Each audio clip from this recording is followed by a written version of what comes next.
Hey folks, I'm up at R&R Resources Goat Farm or Dairy Goat Farm, and I'm picking up my goats today, but at the same time I'm going to be interviewing a special lady here, so stay tuned.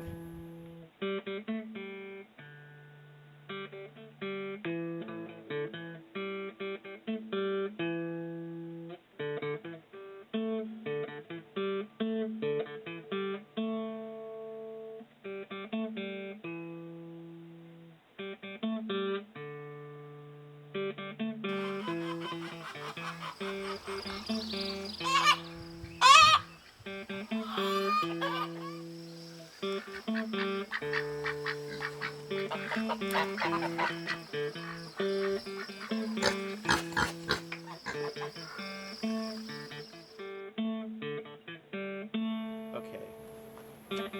Hey, welcome back to Pine Meadows Hobby Farm. I'm your host, Jerry Hansen, but as you notice, I am not on Pine Meadows Hobby Farm today. I'm actually up in Hugo, Oregon at R&R Resource Dairy Goat Farm, and this is one of the owners. This is Yvonne Roberts. She's the one that sold me Dexter and Stewart over here. So I get to take them home today and introduce them to their new home. In the meantime, we get to tap this lady's knowledge in about goats. As he said, I'm Yvonne Roberts, and we have a dairy farm, and he's going to be asking me some questions, but I just wanted to make sure everybody knows I'm not a vet, and so any of the medical information that I'm sharing are things that have worked with my goats. And like I tell people that I mentor, everybody's goats are different, everybody's properties, what they feed their goats are different. So what works for me and my lifestyle may not work for everybody, but I can let you know what I do with my goats, and it'll give you something to try when you're working with your own goats.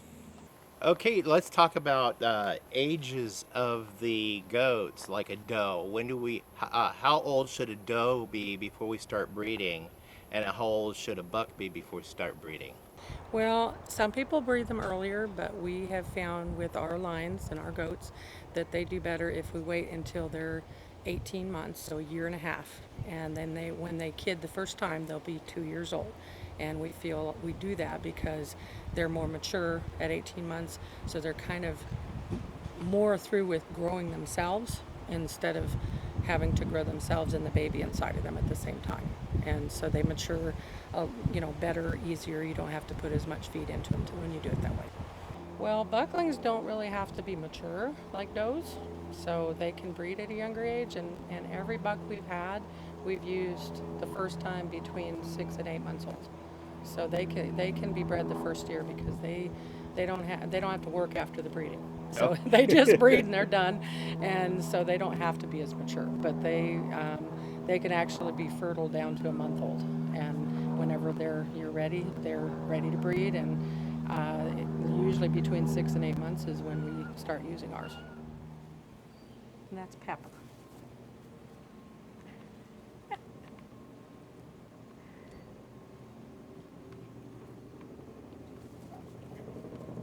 What is it? Now that we've bred them, what's the gestation for a kid?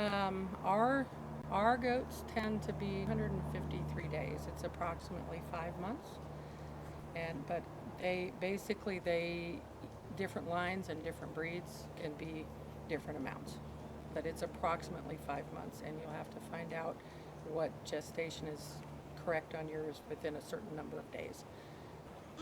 Okay, now that the goats are born, what are the periodic medications you want to give your goats?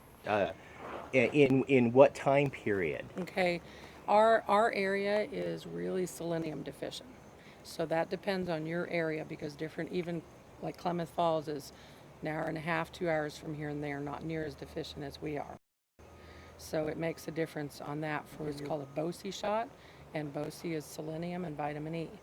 Because we're so deficient here, we have blocks out for them, all kinds of minerals, but we also give the does a shot when they kid and the babies a shot when they're born. So as I'm drying the baby off, I give them their BOSI shot. So they get that. Babies I give per a vet's instruction to me years ago when we were having issues with the babies. we are so deficient here that it helps and we give local hay, which makes a difference. A lot of people here feed Klamath hay. Ours is grown locally, which makes it less selenium in it. So we give ours shots, the BOSI shot once a month at birth, and then once a month for at least 3 or 4. And then after that, everybody gets it 3 to 4 times a day, or a year. So, but they'll get the series in the spring, and then they'll get like a fall shot, and then the following year it'll start their 3 or 4 shots every year. But we give BOSI, we give it's called CDT, and that is a vaccination, and we do that basically anytime after a week or so, and that's every 3 weeks. When they're babies, they get boosters, and it is the same dose for a baby as it is for an adult, which is, seems like a lot. You're given 2 cc's, says it on the bottle, so you just follow the directions on the bottle. It's given every 3 weeks, and we tend to do those 4 to 5 times, and then after that it's yearly, once in the spring, and that's it. So the babies get boosters of that.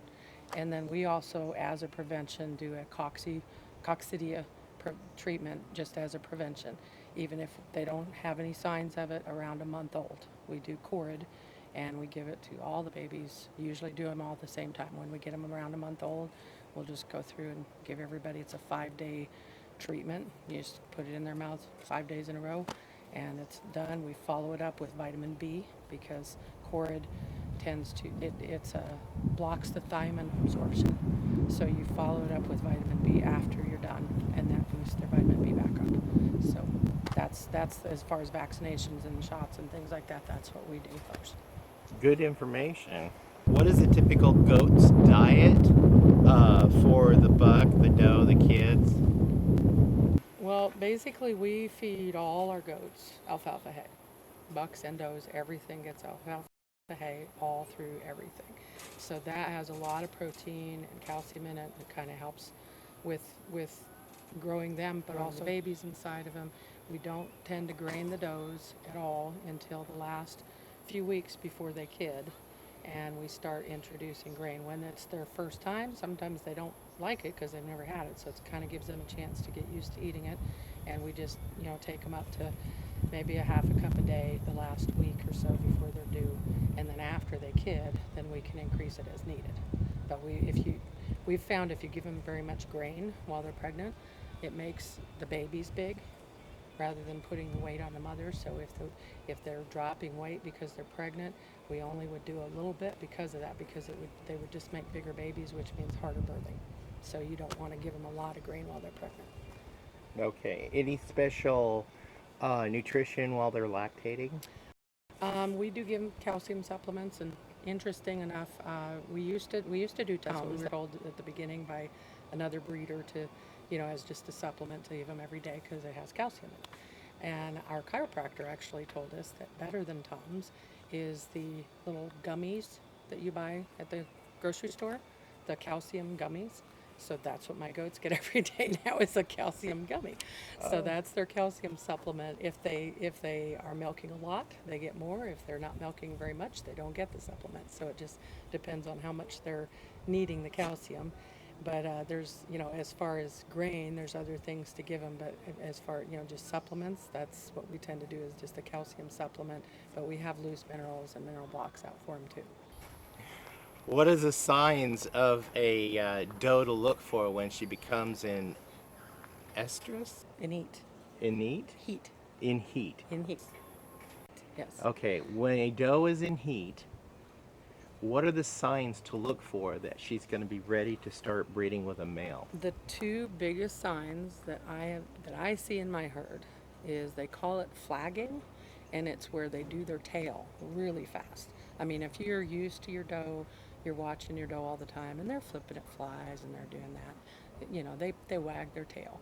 But when they're in heat, they wag their tail. So we call that flagging. They just wag it a lot. And the other thing is yelling. So if you have a nice quiet doe and all of a sudden she is very vocal, she's calling in a male. She's trying, she's yelling and saying, "I'm ready." So that's the 2. There are, other signs that some have and some don't, but the 2 most obvious ones I always tell people is watch for the flagging and the yelling. That's your 2. And what we We do, and we recommend other people to do is like if you want to have, you figure out when you want your babies in the spring. So if you want March babies, you're going to breed in October. Okay, so in September, or it's August to September is when they usually start coming in heat. And so you watch for those signs. And when you see what you think they're in heat, mark it on the calendar and watch for it again. And if you see it again, mark it on the calendar and look. And if it was 3 weeks, then you got your signs right. You know what that doe does when she comes in heat, and we call that tracking. You can actually mark it down every time. So when it's time to breed, then you go, okay, she's got another week, she's coming in heat. Well, that one's going to come in then. And so you can kind of arrange who you want to breed first according, and then you breed it. You know when they're going to come approximately within a few days. You'll know. And some come in at 3 weeks exactly, and some come in at 18 days, and some come at 22. But they usually have a cycle that each doe has their time, but it's approximately 3 weeks.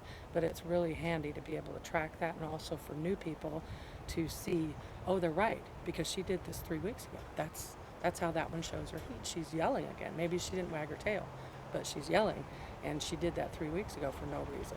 So that's what she's going to do. So you can kind of plan on your breeding that way, so you can, and make sure that you're right, that she is in heat. So. And hoof care, what do you do about hoof care? How young should a goat be before you start thinking about hoof care?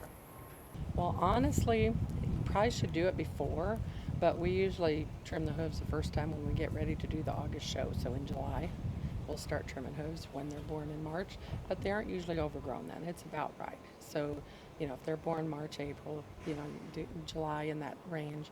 So it depends kind of, and each one grows their hooves differently, and you'll get used to that as you have a goat. But basically, after that, we like to trim them every 4 to 6 weeks. And the bucks, we tend to go longer. They don't get grained.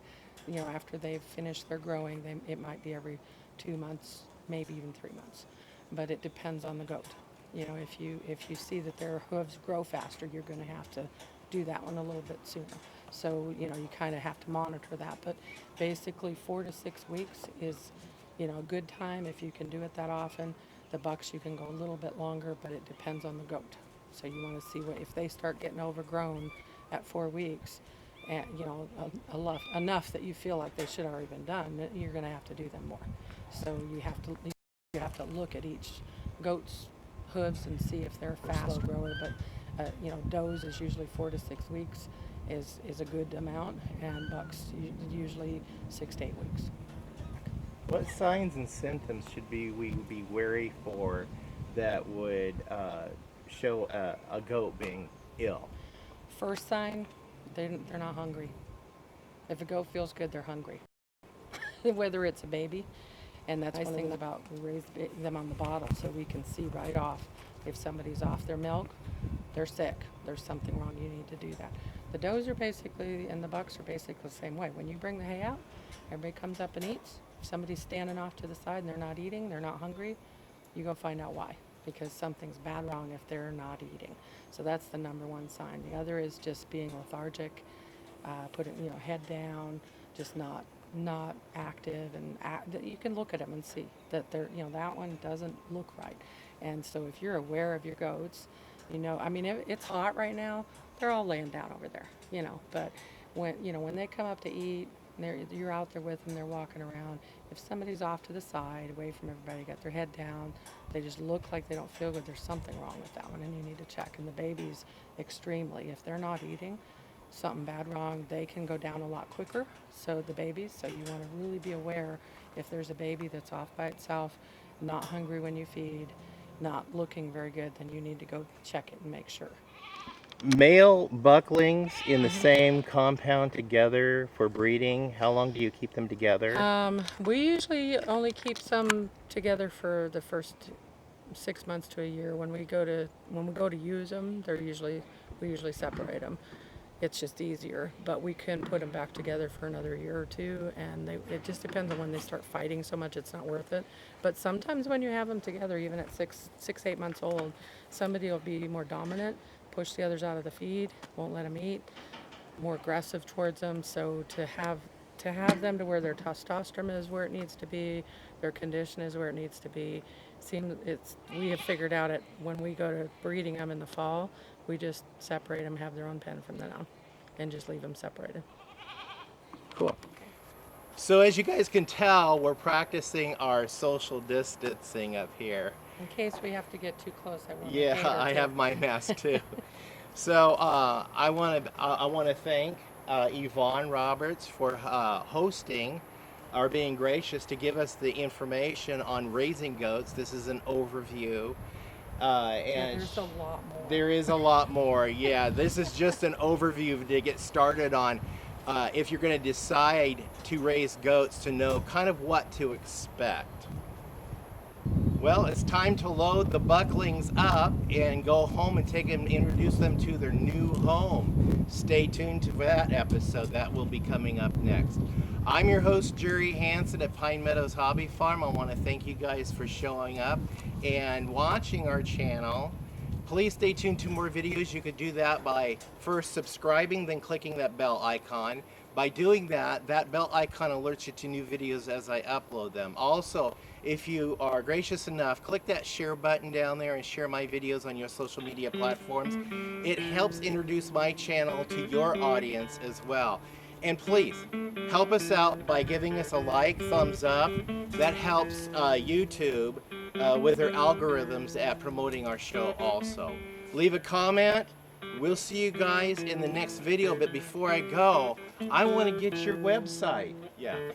My website is www.rrresources.com. And your YouTube channel? It's RR Resources. On YouTube? On YouTube. Okay. Yes. All right. I'm out of here. We'll see you guys later. Bye-bye.